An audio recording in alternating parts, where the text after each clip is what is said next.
నేను సునీతారెడ్డి పాల్గొంటున్నాను.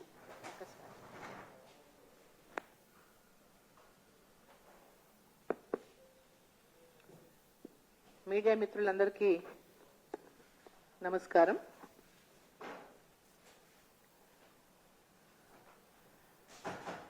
ఈరోజు దేశంలో అభివృద్ధితో కూడినటువంటి జాతీయవాదానికి జనం పట్టం కడతారని 3 రాష్ట్రాల్లో ప్రధాని నరేంద్ర మోదీ గారి యొక్క నేతృత్వంలో బీజేపీ పార్టీ యొక్క అఖండ విజయం, ఆర్టికల్ 370 రద్దు పైన సుప్రీంకోర్టు తీర్పు చాలా స్పష్టంగా రుజువు చేసినాయి. మోదీ గారి గ్యారంటీకి ఇతరుల గారడీ మాటలకు మధ్య ఉన్నటువంటి తేడా ప్రజలకు తెలుసు కాబట్టి 3 రాష్ట్రాల్లో కూడా మొన్న జరిగినటువంటి 5 రాష్ట్రాల ఎన్నికల్లో 3 రాష్ట్రాల్లో అఖండ మెజార్టీతో భారతీయ జనతా పార్టీని గెలిపించినారు. ప్రధాని మోదీ గారిపై, ఆయన పాలనపై అనేక చిల్లర మాటలు మాట్లాడిండ్రు చాలా మంది నాయకులు. అనేక చిల్లర మాటలు, మర్యాద లేకుండా ఈ దేశం యొక్క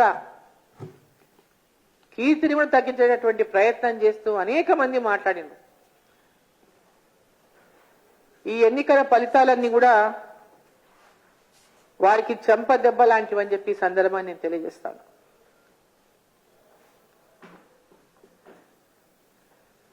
తమ భవిష్యత్తుని, ఈ దేశ భవిష్యత్తుని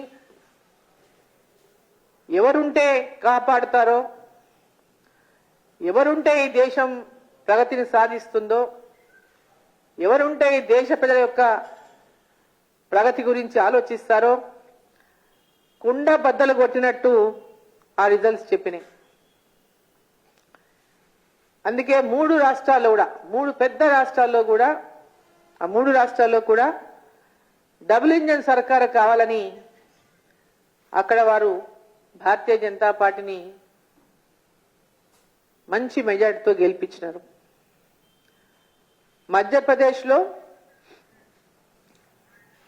20 ఏళ్లుగా బీజేపీ పాలనలో జరుగుతున్నటువంటి అభివృద్ధికి మళ్ళీ పట్టం కట్టిండ్రు అక్కడి ప్రజలు. రాజస్థాన్, ఛత్తీస్గఢ్ ఈ 2 రాష్ట్రాలు కూడా కాంగ్రెస్ పార్టీ పరిపాలన ఉన్నటువంటి రాష్ట్రాలు. ఆ 2 రాష్ట్రాల్లో కూడా వారి యొక్క అరాచక పాలనకు, అవినీతి పాలనకు చరమగీతం పాడి, తెలంగాణలో కూడా ఏ విధంగా అయితే కేసీఆర్ యొక్క అవినీతికి, కుటుంబ పాలనకు చరమగీతం పాడినరో అదేవిధంగా అక్కడ కూడా కాంగ్రెస్ పార్టీకి పాలనకు చరమగీతం పాడింది. ప్రధాని మోదీకి, ఆయన యొక్క పరిపాలన దక్షతకు ఈ 3 రాష్ట్రాలు కూడా అధికారాన్ని, అక్కడ పార్టీని తీసుకొచ్చి ఒక గొప్ప కానుకగా ఇచ్చారని చెప్పొచ్చు. తెలంగాణలో కూడా భారతీయ జనతా పార్టీ ఒక బలమైన శక్తిగా ఎదిగినటువంటి నేపథ్యంలో ఇక్కడ ఉన్నటువంటి లోపాయికారి ఒప్పందంతో ఉన్నటువంటి పార్టీలు భారతీయ జనతా పార్టీ యొక్క ఎదుగుదలను చూసి ఓర్వలేక బీజేపీ, బీఆర్ఎస్ ఒకటంటటువంటి ఒక ప్రచారం చేసి, లబ్ధి పొందేటటువంటి ఒక దుష్ప్రచారం చేసి ఈరోజు భారతీయ జనతా పార్టీ ఈ తెలంగాణ రాష్ట్రంలో బీఆర్ఎస్ పార్టీకి వ్యతిరేకంగా అనేక పోరాటాలు చేసి వారిని అంత పోకడలకొని ప్రజలకు ఇచ్చిన హామీలు నెరవేర్చడంలో కానీ బీఆర్ఎస్ ప్రభుత్వం విఫలమైనటువంటి నేపథ్యంలో అనేక ఉద్యమాలు చేస్తూ ప్రజల లోపల పెద్ద ఎత్తున యాంటీ ఇన్కంబెన్సీని వ్యతిరేకతను తీసుకొచ్చినటువంటి పార్టీ భారతీయ జనతా పార్టీ. మరి భారతీయ జనతా పార్టీ పెద్ద ఎత్తున తెలంగాణ రాష్ట్రంలో మార్పు రావాలి, మార్పు జరగాలనేటువంటి ప్రజల యొక్క ఆలోచనను తీసుకొచ్చినటువంటి పార్టీ భారతీయ జనతా పార్టీ. దుష్ప్రచారం చేయడంలో Congress party, BRS party, MIM party ఈ ముగ్గురు కూడా కుమ్ముక్కైనటువంటి పార్టీలు. ఎలక్షన్ల తర్వాత మనం చూస్తున్నాం, పరిణామాలు చూస్తే స్పష్టంగా కనబడతా ఉంది ఎవరు ఎక్కడితోనో ఎవరితోనూ కుమ్ముక్కైన అనేది. భారతీయ జనతా పార్టీ పెద్ద ఎత్తున ఒక సీటు నుంచి 8 సీట్లలో విజయం సాధించడమే కాకుండా 19 స్థానాల్లో 2వ స్థానంలో ఉంటూ అనేక స్థానాల్లో కూడా పెద్ద పెద్ద నాయకుల ఓటమికి కూడా కీలక పాత్ర పోషించిందని చెప్పక తప్పదు. ఇది నిస్సందేహంగా ఎలాంటి అనుమానం లేకుండా ప్రధాని మోదీ గారి యొక్క చరిష్మా గాని ఆయన సారథ్యంలో ఉన్నటువంటి బీజేపీ పాలన యొక్క అనేక రాష్ట్రాల్లో బీజేపీ ఈరోజు అధికారంలో నేపథ్యంలో 2024 అంటే రేపు జరగబోయేటటువంటి 2-3 నెలల్లో రాబోయేటటువంటి పార్లమెంట్ ఎన్నికలు, మార్చి ఏప్రిల్లో రాబోయేటటువంటి పార్లమెంట్ ఎన్నికల్లో ఈ దేశం యొక్క ప్రజల తీర్పు మళ్ళీ ఖచ్చితంగా నరేంద్ర మోదీ గారి వైపే ఉంటుందని, నరేంద్ర మోదీ గారే మళ్ళీ ఈ దేశానికి ప్రధానమంత్రి అవుతారని ఈ యొక్క మొన్న జరిగినటువంటి ఎన్నికలే కావచ్చు, ఈ దేశంలో జరుగుతున్నటువంటి ప్రజల యొక్క విశ్వాసమే కావచ్చు, నరేంద్ర మోదీ గారి మీద పెరుగుతున్నటువంటి విశ్వాసమే కావచ్చు, ఇవన్నిటినీ కూడా మరి చాలా స్పష్టంగా మనం చూడగలుగుతా ఉన్నామని చెప్పి తెలియజేస్తా ఉన్నా. తెలంగాణలో కూడా గత అసెంబ్లీ ఎన్నికలతో పోల్చుకుంటే ఓటు శాతాన్ని డబుల్గా పెంచుకోవడమే కాకుండా ఇంతకుముందు చెప్పినట్టు 1 నుంచి 8 సీట్లకు పెరగడం, ఇదంతా కూడా వచ్చే పార్లమెంటు ఎన్నికల్లో భారతీయ జనతా పార్టీ తెలంగాణలో కూడా పెద్ద ఎత్తున మెజారిటీ స్థానాలను గెలుచుకుంటుందని ఈ సందర్భంగా నేను తెలియజేస్తా ఉన్నా. మరి ముఖ్యంగా మనం మొన్నటి రిజల్ట్స్ చూస్తే కూడా నార్త్ సౌత్ కనుక పోల్చుకుంటే కనుక ఉత్తర తెలంగాణలో భారతీయ జనతా పార్టీకి మరి మంచి ఫలితాలను అందించిండ్రు. మరి ఆదిలాబాద్ జిల్లానే కానీ నిజామాబాద్ జిల్లానే కానీ 2 జిల్లాలోనే ఆదిలాబాద్లో 4 స్థానాలు, అదేవిధంగా నిజామాబాద్లో మరి 3 స్థానాలు, హైదరాబాద్లో 1 స్థానాన్ని కైవసం చేసుకున్నాం. అన్నిటికంటే మనం అందరం కూడా గమనించాల్సింది ఏంటంటే ఒకరిని కాబోయే ముఖ్యమంత్రిని, ఒకరు ఉన్నటువంటి ముఖ్యమంత్రిని ఓడించినటువంటి కామారెడ్డి స్థానం. భారతీయ జనతా పార్టీ లేదు అని చెప్పే వాళ్లకు అదొక నిదర్శనం అని చెప్పి నేను తెలియజేస్తా ఉన్నా. అప్పటికే ముఖ్యమంత్రిగా ఉన్నటువంటి కేసీఆర్ ని, నేను కాబోయే ముఖ్యమంత్రిని అని చెప్పుకున్నటువంటి మరి రేవంత్ రెడ్డి గారిని, ఇద్దరిని కూడా మట్టి గరిపించినటువంటి అభ్యర్థి భాజపా అభ్యర్థి వెంకటరమణారెడ్డి గారు. అంటే ఈ రాష్ట్రంలో ప్రజలు బీజేపీని కోరుకుంటున్నారు అని చెప్పడానికి ఇంతకంటే గొప్ప సాక్ష్యం అవసరం లేదని చెప్పిన సందర్భాన్ని నేను తెలియజేస్తా ఉన్నా. అదేవిధంగా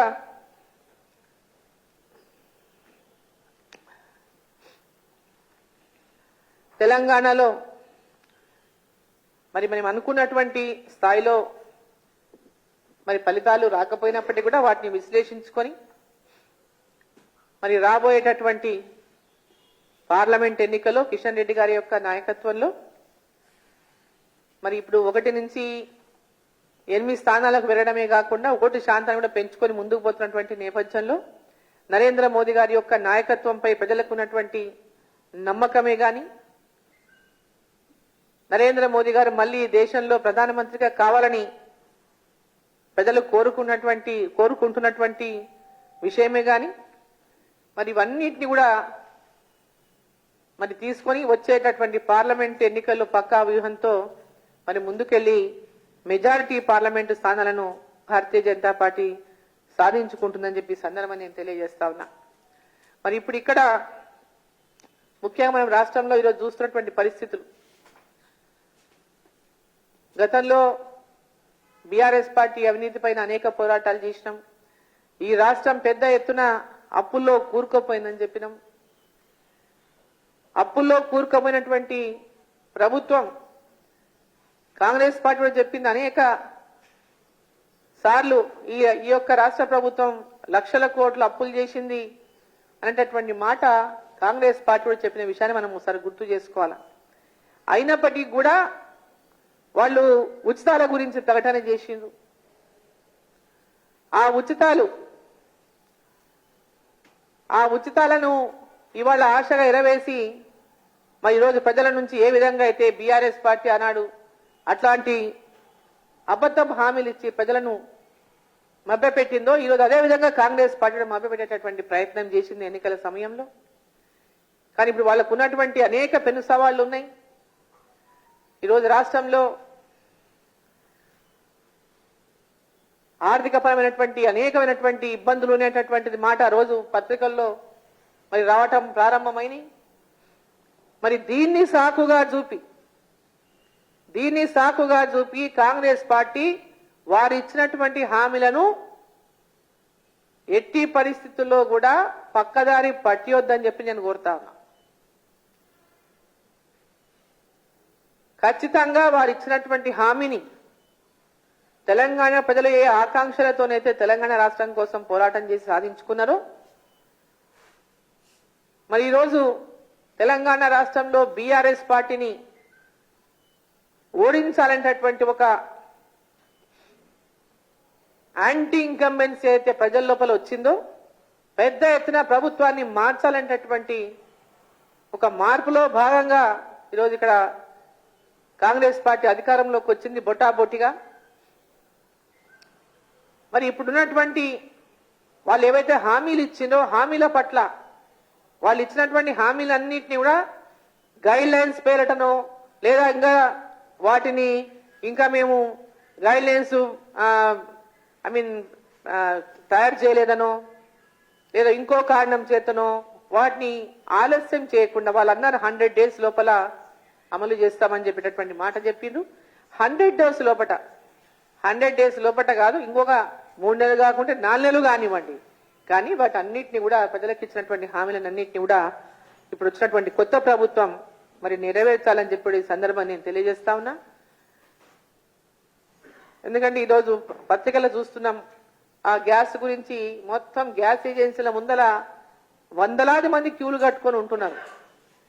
వందలాది మంది క్యూలు మరి గ్యాస్ ఏజెన్సీల ముందట 500కే సిలిండర్ అని చెప్పేసి మరి వందలాది మంది క్యూలు కట్టి మహిళలు నిల్చుంటున్నారు. మరి గైడ్ లైన్స్ ఏమైనా ఇమీడియట్ గా ఫ్రేమ్ చేయండి, వారికి ఇమీడియట్ గా మీరు ఇచ్చినటువంటి హామీ ఎప్పటి నుంచి నెరవేరుస్తారో తెలియజేయండి. వాళ్ళ లోపల ఒక ఉన్నటువంటి అంటే ఎప్పుడు ఒక అస్పష్టత ఏదైతే ఉందో దాన్ని ఇమీడియట్ గా ప్రజలకు కూడా తెలియజేయాల్సినటువంటి బాధ్యత ఉంది.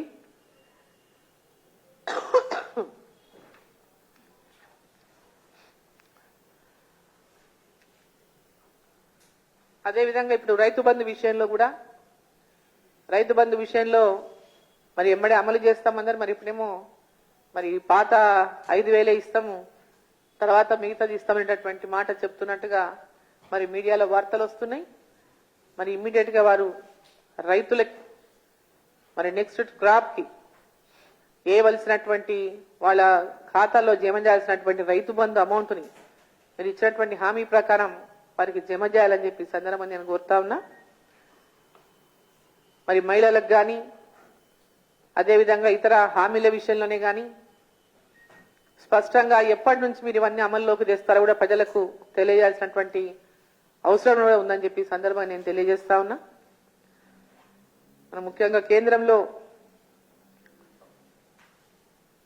మరి నరేంద్ర మోదీ గారి ప్రభుత్వం, నరేంద్ర మోదీ గారు కూడా తెలంగాణ ప్రజల పట్ల చాలా అమితమైనటువంటి అభిమానంతో తెలంగాణ అభివృద్ధి పట్ల మరి వారు అనేక 2 టర్ములలో కూడా 9 లక్షల కోట్లకు పైగా నిధులు తెలంగాణ రాష్ట్రానికి ఇచ్చిండ్రు. ఈరోజు అభివృద్ధి జరుగుతున్నది. గ్రామాల్లో కానీ, పట్టణాల్లో కానీ, రోడ్లు కానీ, అనేక ఇన్ఫ్రాస్ట్రక్చర్ కానీ, ఇవన్నీ హాస్పిటల్ కానీ, అంగన్వాడీలో కానీ, స్కూల్ కానీ అనేకమైనటువంటి అభివృద్ధి కార్యక్రమాల్లో కేంద్ర ప్రభుత్వ నిధుల ద్వారానే ఈ రాష్ట్రంలో అభివృద్ధి జరిగింది. మరి కేంద్ర ప్రభుత్వం మరి రాష్ట్రం యొక్క అభివృద్ధి కోసం పూర్తిగా సహాయ సహకారాలు అందిస్తానని చెప్పి ప్రధానమంత్రి గారు చెప్పడం జరిగింది. సో మనం ఈరోజు రాష్ట్రంలో, దేశంలో చూస్తుంటే మొన్ననే కాంగ్రెస్ పార్టీ యొక్క ఎంపీ రాజ్యసభ మెంబర్ ఇంట్లో 380 కోట్లకు 351 కోట్లు దొరికినాయని చెప్పి మనం ఒక ఎంపీ యొక్క కాంగ్రెస్ పార్టీకి దగ్గరలో ఉన్నటువంటి, అతి దగ్గరగా ఉన్నటువంటి రాహుల్ గాంధీ గారు కూడా చాలా దగ్గర అని చెప్తారు. మరి ధీరజ్ సాహు గారి దగ్గర ఇంత పెద్ద అమౌంట్ దొరకడం, మరి పార్లమెంటు ఎన్నికలకు సంబంధించి వారు ఈ డబ్బునంతా జమ చేస్తున్నారనేటటువంటిది కూడా పెద్ద ఎత్తున ఈరోజు భావించాల్సి వస్తా ఉంది. ఎందుకంటే స్కాములు లేనటువంటి పాలనను ఈరోజు భారతీయ జనతా పార్టీ అందిస్తా ఉంది. గత 10 ఏళ్లుగా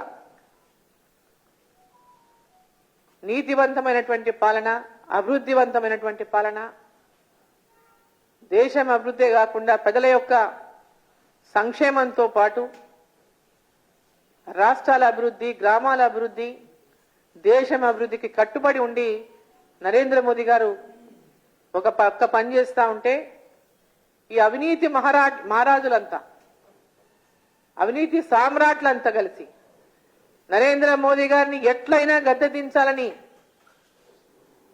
అనేక రకాల కుట్రలు పన్నుతున్నా ప్రపంచ దేశాల్లోనే భారతదేశం గర్వించే బిడ్డగా నరేంద్ర మోదీ గారు ఇవాళ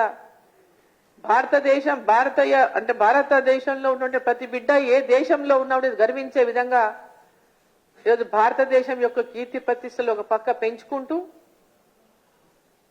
ఇటువంటి నాయకుడు మాకు లేడనేటటువంటి విధంగా ప్రపంచ దేశాల్లోని అనేక దేశాల ప్రజలు ఈరోజు భావిస్తున్నటువంటి పరిస్థితిని మనం చూస్తా ఉన్నాం. ఒక గొప్ప నాయకత్వాన్ని కాకుండా ప్రపంచాన్ని కూడా ఒక దిశానిర్దేశం చేసేటటువంటి ఒక నాయకత్వాన్ని చూసి గర్వపడాల్సింది పోయి చాలా మంది ఈర్ష్యపడుతూ, ఒక పక్క ద్వేషిస్తూ, ఒక పక్క ఈర్ష్యపడుతూ నరేంద్ర మోదీ గారిని తిడితే వీళ్ళకేదో కీర్తి వస్తున్నటువంటి భావిస్తూ ఈ దేశ ప్రతిష్టను దిగజార్చే ప్రయత్నం చేసిన వీళ్ళందరికీ కూడా దేశ ప్రజలు గమనిస్తా ఉన్నారు. మొన్న వచ్చినటువంటి ఎన్నికల తీర్పే దీనికి సాక్ష్యం. ఛత్తీస్గఢ్ లో మేమే అధికారంలోకి వస్తామని చెప్పింది కాంగ్రెస్ పార్టీ, మధ్యప్రదేశ్ లో వాళ్ళే అధికారంలోకి వస్తామని చెప్పింది కాంగ్రెస్ పార్టీ, రాజస్థాన్ లో మళ్ళీ మేమే అని చెప్పింది కాంగ్రెస్ పార్టీ. మరి అక్కడ ఉన్నటువంటి ప్రజలకు నరేంద్ర మోదీ గారి మీద ఉన్నటువంటి విశ్వాసం మరి ఆ ఎన్నికల్లో తీర్పే స్పష్టం చేసిందని చెప్పి నేను తెలియజేస్తూ, వచ్చేటటువంటి పార్లమెంట్ ఎన్నికల్లో కూడా 380 స్థానాలకు పైగా, లాస్ట్ 2019లో 303 అయితే వచ్చే ఎన్నికల్లో 403 కూడా సాధించేటటువంటి విధంగా భారతీయ జనతా పార్టీ అధికారంలోకి వస్తుంది.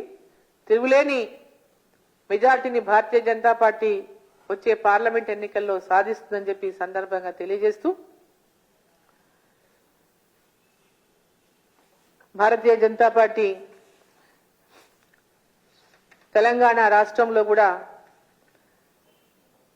పార్లమెంట్ ఎన్నికల్లో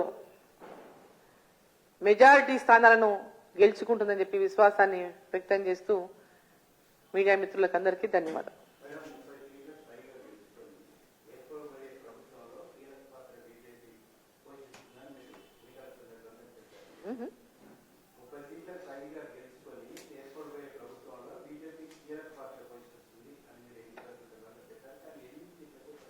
ఛత్తీస్గఢ్ లో ఏమైంది ఇప్పుడు చెప్పాను మీకు నేను. ఛత్తీస్గఢ్ లో, రాజస్థాన్ లో ఏమైంది, అక్కడ రూలింగ్ లో ఉన్నారు కదా, వాళ్ళ గురించి మాట్లాడండి.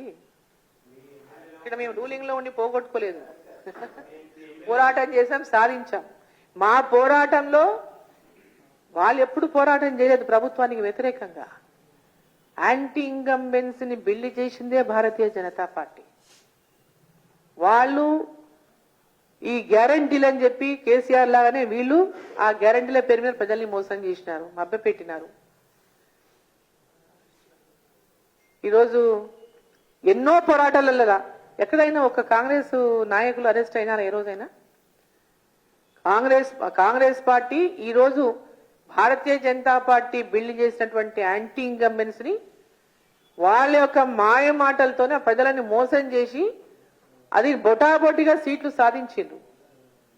భారతీయ జనతా పార్టీ డెఫినెట్ గా ప్రజల హృదయాల్లో చోటు సంపాదించింది తెలంగాణలో. దానికి వచ్చినటువంటి ఓటు శాతమే కాదు, రాబోయే ఎన్నికల్లో కూడా పార్లమెంట్ లో గెలిచేటటువంటి సీట్లే దానికి మీకు స్పష్టం చేస్తాయి.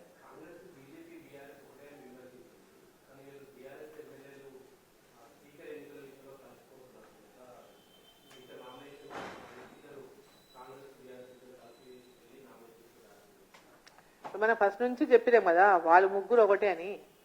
ఇంతకుముందు కూడా చెప్పిన నేను, ఆ ముగ్గురు ఒకటై ఉండి బీజేపీని ఎదుర్కొనలేక, ఎందుకంటే మీడియా ఉన్నారు కాబట్టి మీకు బాధ అనిపించవచ్చు, మీడియా కూడా అదే ప్రచారం చేసింది.